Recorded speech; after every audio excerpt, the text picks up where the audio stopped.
Pero bago ang lahat, kayo aking inaniyahan mag-subscribe, like and share at pindutin nyo na rin ang notification bell para sa iba pang mga uploads.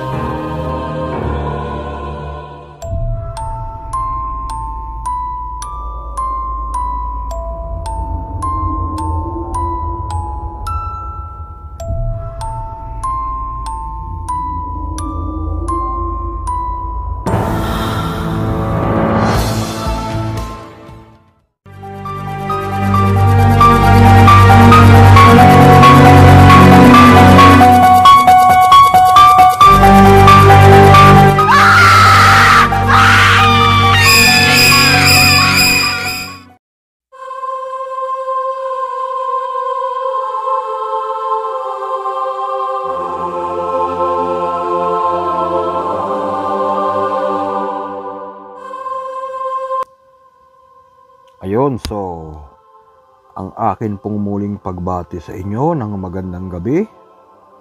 Saan man po kayo ngayon naroroon sa masulok ng mundo.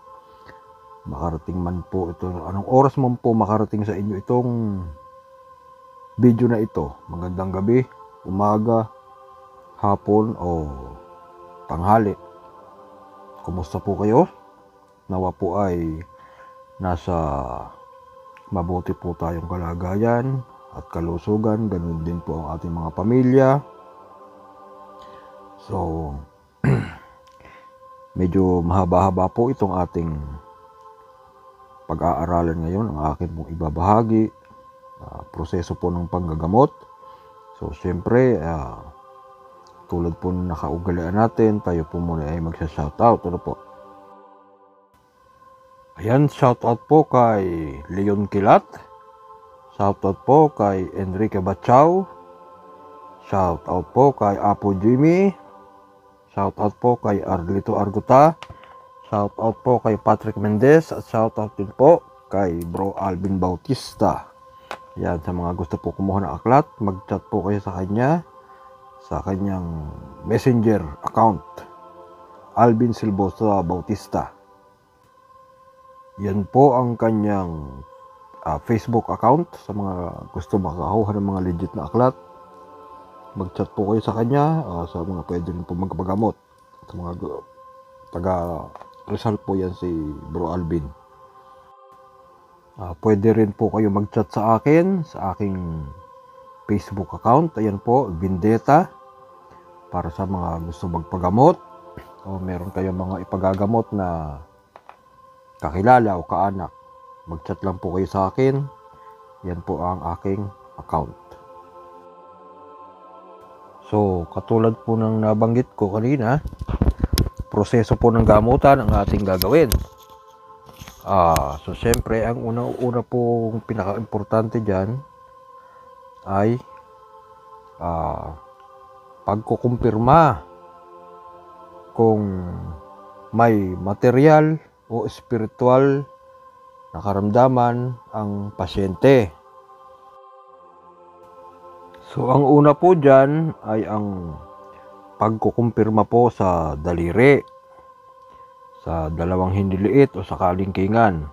Pagdidikitin po ang dalawang kamay na pantay ang guhit simula sa palad hanggang sa kalingkingan o sa hindiliit. Ayan, katulad po ng nakikita nyo sa picture. Kailangan pantay-pantay po lahat yan. Kapag hindi po pantay, mahaba ang kaliwa o ang kanan, ibig sabihin may spiritual pong sakit. Ano po? Kapag kaliwa ang maiksi, maaring elemento yan. Kapag kanan naman ang maiksi, tao. Or mangkukulam or mambabarang. Ngayon po, meron po tao pero gumagamit ng elemento. Kaya mas maganda po kung tatawasin yan. Ano po? Maaari din po sa paa. Pagpapantayin po yung dalawang paa na magkadikit, kailangan pantay po dun sa likod, dun sa may sakong ba tawag doon, o basta yun dun sa likod. Pagkatapos po, yung hinlalaki niya ang sisilipin kung pantay o hindi. Kailangan po wala siyang tsinelas, suot na tsinelas o medyas. Kailangan nakalapat sa sahig yung kanyang paa. Ganun po. Pag hindi pantay, ganun pa rin. May spiritual na gawa. At sa pagkukumpirma po, para hindi makapagtago yung espiritu na namiminsala, banggitin nyo po ang salitang ito. Sadak, sidak, sudem, unum pasem Jesus. Ihi po sa kanyang ulo. Sa ulo ng pasyente. Yan po. Ngayon po, nakumpirma na natin na mayroong pumipinsala. Paano po natin malalaman kung ano talaga yan? Kung ano yung espiritong yan na pumipinsala, elemento po ba o tao? Diyan po tayo papasok sa pagtatawas. Katulad po na sinabi ko sa inyo noong nakaraang video, hindi ko na maalala kung anong video yon. May paraan ng pagtatawas, iba't iba po. Merong gumagamit ng kandila, merong gumagamit ng itlog, merong gumagamit ng papel at langis. At marami pa po. Marami pa pong klase ng pagtatawas. Ang ituturo ko po sa inyo ay yung nakasanayan ko na, yung sa papel. Kasi yun po yung kalimitan kong ginagamit. Kasi parang x-ray po yan. Kung titingnan mo, itatapat mo sa ilaw at o sa maliwanag, makikita po doon na malinaw yung mga gumagawa kung sino man yan. Basta yun po para sa akin lang ha, yun po yung proseso ko. Sa iba po, hindi ko alam kung paano nila sinisilip yan. Pasintabi na lang po sa ibang nagtatawa sa pamamagitan ng ibang paraan. So ito po yung aking nakasanayan na. Yan, kailangan po ng isang malinis na bond paper. Yung wala pong sulat ha. Wala pong sulat. At yung manipis lang po. And then yung langis ng nyog.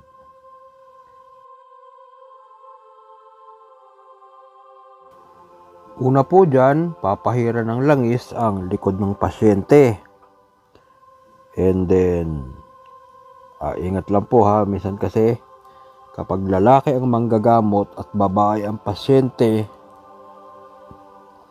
medyo may halong, lalo't maganda yung pasyente na babae, alam nyo na, may halo minsan na hindi naman po sa so kung ano pa man, meron po kasi mga manggagamot na sinasamantala na maganda yung babae, mahahawakan mo yung katawan ng babae. So ingat po.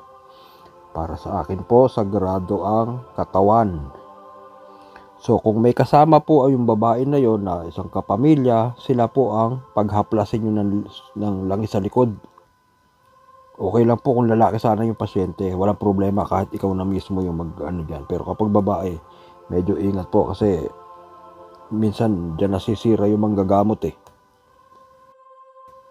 So ayan po ang unang pamamaraan, haplasan ng katamtamang dami ng langis ang likod ng pasyente. Huwag sobrang dami, huwag naman konti. Baka hindi naman bumakat na sa papel po yung yung langis. Matapos po pahira ng langis ang likod, kunin po ang bond paper at usalin ang mga salitang ito.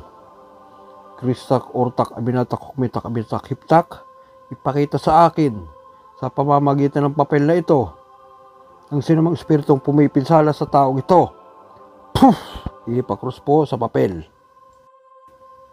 Ayan po, matapos po niyan ay ilapat na ang papel sa likod ng pasyente. Saka ibaba ang damit at hagurin po pababa. Puro pababa lang po ang paghagod sa likod. Siguraduhin po na masasakop ng bond paper yung langis para mas maganda po ang resulta at makikita po lahat ang buong bond paper. Matapos po niyan, alisin na. Siguro basta nahaguran na ng bond paper ng kamay yung buong likod, buong bond paper, pwede na pong alisin yan. Siguro mga 10 seconds. Ganyan. Pagkatapos po, silipin na ang papel. Pag-aralan pong mabuti kung ano yung pumipinsala dyan. Sa pamamagitan po niyan, malalaman natin kung tao o elemento ang pumipinsala dyan. Minsan po, makikita natin dyan kung tigal po o palipad hangin o nabati lang sa pagkatuwaan ang mga pinsala ng pasyente. So yan po ay nakukuha sa, kung hindi sa pag-iihip sa ulo ng pasyente, nakukuha rin sa tubig. Yan po ay mga dali ang pag-iihip ng mga pangwasak. Ganyan, panglunas sa ulo ng pasyente. Nakuha po yan sa ganyang proseso lang. Meron naman po, kailangan talagang pasampahin. Katulad ng mga matitinding pinsala na ginawa sa katawan ng pasyente. Yan po ang kailangan po ng pagpapasampa. Ngayon po, kung tao naman yung nakita nyo sa pinagtawasan, mas maganda po na meron na pong nakaredy na panangga. Kasi po, ang tendency niyan, lumalaban. Babalik at babalik yan. Hindi katulad po ng elemento na hindi naman po sa lahat. May mga elemento po na pag nakaramdam ng konting sakit, umaalis na. Hindi na bumabalik. Hindi po katulad ng tao na talagang o yung kukulam ng mambabarang, talagang lumalaban. Gusto niyang patayin yung pasyente, lalo't malaki yung galit. O lalo yung mga nagbayad, binayaran para patayin tong pasyente. So yan po ay kailangan na panangga o pangontra. Either medalyon or calmine or kung ano mang pangontra na ino-offer sa kanila. Yun po may mga nagpapabayad. So siyempre ginagastosan din po yung mga materyales na ginagamit dyan. So maaari pong benta, maaari pong limos lang. So nasa depende po sa manggagamot yan. Kaya lang po, siguraduhin nyo na legit yung pangontra o panangga na ibibigay sa inyo. Kasi po, meron akong na-encounter at meron din akong kapwa manggagamot na sinasabi yung mga pasyente nila o yung mga naging pasyente namin, nagpagamot kay ganito, nagpagamot kay ganyan. Ang ibinigay sa kanila napananggay peke. Yung calmine, iba yung laman o talagang walang laman halos. Tulad nung na-encounter ko nitong nakaraang araw, yung isa kong kaibigan na manggagamot din, ang laman ng calmine ay pinaglagarian ng kahoy. May kasama pang lupa. Anong klase yun? Meron naman po, medalyon, wala namang buhay, basta lang binili sa kung saan dyan, o pinalimusan, o inihipan lang ng konti, wala namang buhay, hindi naman nakakakontra. So, kailangan po, sigurado tayo. Hingin nyo rin po yung dasal nung mismong ibibigay sa inyo, para kayo mismo, nakakargahan nyo yon, yung pananggan na yan.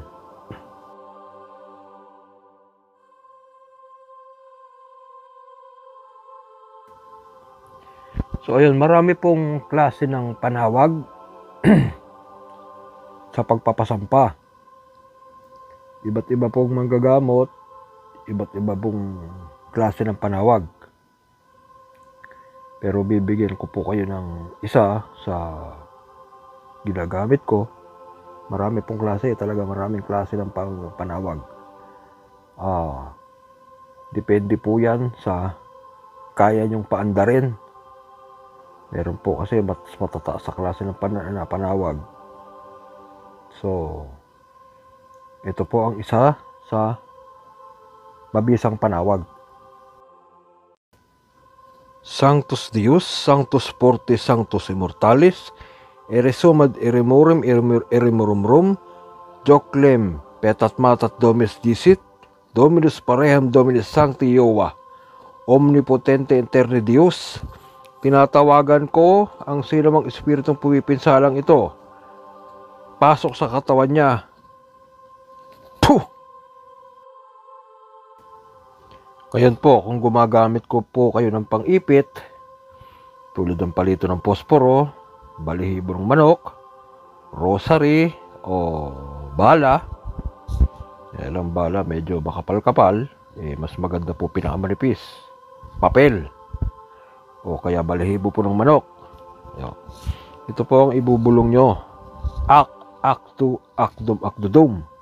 Pang-testing po yan. Isa po yan sa pang-testing. Ito pa po ang isa. Oractam, oractum, oractuum. Yan po mga yan ay iihip nyo sa palito o sa pang-ipit nyo. Ngayon, kapag nag-react na po yung pasyente, nakaramdam na ng sakit, dyan po magsisimula yung mga pamarusa, yung pagtatanong. Tanungin po kung sino, kung bakit niya pinipinsala, at anong dahilan ng pamiminsala, at hilingin na tanggalin ang mga ginagawa doon sa pasyente, at pakiusapan na wag nang balikan. Meron naman talaga lumalaban, so talagang kailangan ng matinding mga matataas na klase ng orasyon. Meron naman po, kahit anong lakas ng kalaban, bakit tataka kayo, bakit hindi nasasaktan? Doon po kayo sa pinakamababang mga klase ng orasyon. Yun po ang gamitin. Ano po? So, bibigyan ko po kayo ng ilang mga orasyon na pwedeng iihip bilang pamarusa doon sa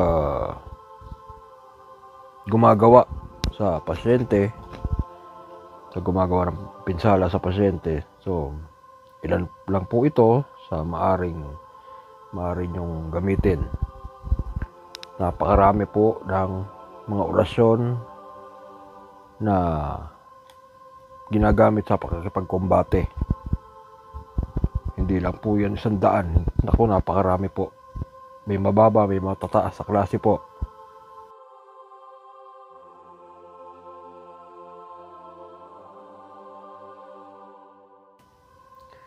Ito po ang ilan. Gloriam Deus Dei Sabaoth, Tempok Tuditad, Elohim Beati Met. Hindi ko na po babanggitin yung huling salita. Ano po? Alam nyo na po yan. Para iwas po tayo na makatama o makapinsala lalo sa mga baguhan na nanonood. Paalala lang po pala talaga sa mga baguhan, wag po basta-basta kayo susugod. Ibig sabihin po, wag nyo pong susubukan kaagad kung alam nyo po mahina pa yung mga mga proteksyon nyo. Mahirap makipaglaban. Ako, baka mamatay kayo. Paalala lang po Huwag basta-bastang huwag masyadong agresibo. Kung alam na hindi kaya, atras. Wala pong mawawala sa atin. Ito naman po ang iba pa. Deum Berati Mitir Cordiam. Hindi ko na po ulit babanggitin yung huli. Pangatlo po, Nak Sitak Pactuis Quit ut Deus. Hindi ko na rin po ulit babanggitin. Ano po? Ito naman po, pang-apat. Saraktam Teomaktum Marukbam. 3 beses po yan. Tapos yung PHU. Ano po?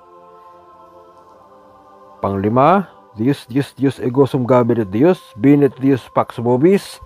Tapos po, yung PHU. Ano po? Ayan, pang-6 po, Sator Arepo Tenet Opera Rotas. Tapos po yung 3 letra, PHU. And then, ito po ang pang-7, Morham Sancte Peccata Mundi Librame, PHU. Pang-8 po, Ampit Mipiter Domine Roboque, Munrum Coslum Principio Colano Gambat, Jesus Surpititis, Dominum Ora Pro Nobis Dominum. Tapos po PHU. And then pang siyam, Magugab, Mariagob, Magob, PHU. At ang panghuli naman po ay Uktam Tuam, Uktam Mariam, Uktam Makulatam, PHU pa rin po. Alalahanin niyo lang po na ang PHU ay yan po ay iniihip ha. Puh! Ihip po dyan sa inyong pang-ipit. Ano po? Yan po. So, yan po yung ilan sa mga pamarusa na pwedeng igawa dyan sa pumipinsala. Yan po, tanungin habang wag naman po ihip ng ihip. Tanungin din po kapag talaga nasasaktan na ang pumipinsala. Tanungin, kausapin po, wag po puro pamarusa. Baka lalong manlambot o maano na yung gumagambala, hindi nyo na makausap. Tanungin po yung lahat ng dahilan bakit pinipinsala at kausapin na tanggalin kung ano man ginagawa dun sa pasyente. And then kapag tinanggal na, nasa inyo kung gigilitan nyo ng leeg o palalayain nyo. Kung sobra-sobra na kasama ng ginagawa, wag nyo nang palampasin. Pilitan nyo na. Makakarami pa yun Marami pa mapipinsala yun. So, ito naman po ang mga orasyon na para umalis ang mga masasamang espiritu sa ating pasyente. Ito po ay iniihip sa tuktok ng may sakit o sa bumbunan. Una po ay Al El Shaddai, Elohim Adonai Agla. Ihip po sa tuktok ng pasyente. Pangalawa po, Subtijoy Midad Inselidad Quilibidad. Ihip pa rin po sa tuktok ng pasyente. Pangatlo po, Mitam Matam Amikam Mitam, Makmamitam Maimpumaim, Maimpumail, Malamurok Milam, PHU. Tapos po, Lutme Smatibal Salutis Gentilice Mikam, Lamurok Milam Igosum PHU. Ihip pa rin po yan sa tuktok ng pasyente.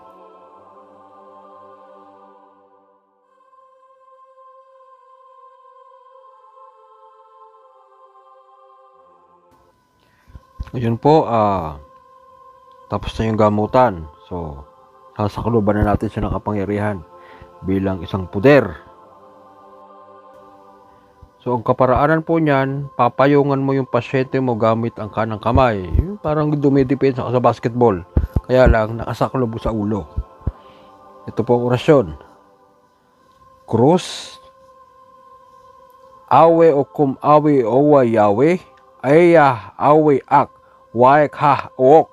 Tapos ihipan nyo po ang kanyang ulo. So, yun po. Ngayon, gigisingin na natin. Gigisingin na natin o padidilatin. Kasi minsan po talaga nakakatulog yung pasyente dyan na hindi niya alam yung mga nangyayari sa kanya habang ginagamot siya. So, ito po ang panggising. Kung sakali o utusan na dumilat. Ito po ang orasyon. Ad na chilimigay ka paninigan, dilat. O kaya po gising. Yan na po ang pagtatapos ng gamutan. So ayun, kapag nagkamalay na yung pasyente, dumilat na, kausapin nyo po, tanongin nyo po ano yung mga nakita niya habang nakapikit siya, ano yung nararamdaman niya, ano yung pakiramdam, kumusta yung pakiramdam niya, may pinagbago ba nung simula nang gamutin mo siya, nung bago mo siya gamutin at pagkatapos ng gamutan. So ayun, ngayon kung halimbawa may mga proseso pang gagawin katulad ng pagtatapal ng mga orasyon, ng mga pangkalas, lunas, kontra. So, yan po yung mga kasunod na dyan. Lalo na po yung may mga matitinding binsala, katulad ng barang, yung mga pinagsusugat yung katawan, pinalalakan yan. May marami po proseso pong ginagawa dyan. So, iba pa rin po yan. So, I hope po may natutunan tayo at gamitin lang po sana sa kabutihan yung ating pong mga nalalaman. Ano po? Para hindi tayo nakakapinsala ng iba. So, hanggang dito na lang po muna ulit. Sa susunod na lang po ulit tayo magkita-kita. At marami pa po tayong mga dapat na matutunan. So tuloy-tuloy lang po tayo sa pag-aaral. Maraming salamat po. Ingat po kayong lahat. God bless and good night.